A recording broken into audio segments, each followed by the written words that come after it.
O bruxismo é o hábito parafuncional que leva o paciente a ranger os dentes enquanto dorme ou durante o dia.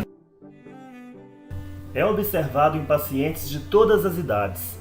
Geralmente está relacionado ao alto nível de estresse.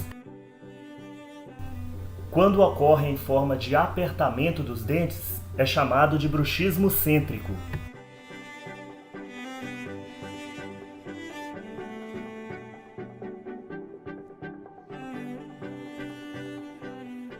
Quando há movimentação lateral da mandíbula, o que é mais grave, é chamado de bruxismo excêntrico.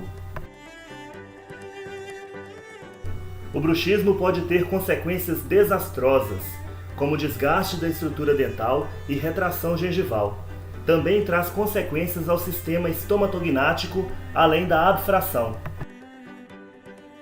A abfração é uma lesão cervical de origem não cariosa.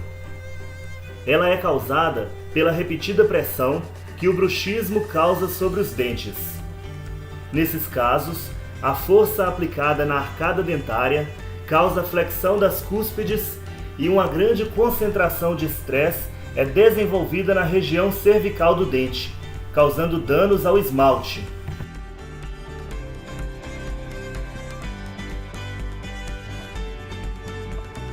Caso você sinta dor na articulação temporomandibular, dor muscular na região facial ou perceba desgaste dental, procure seu dentista imediatamente.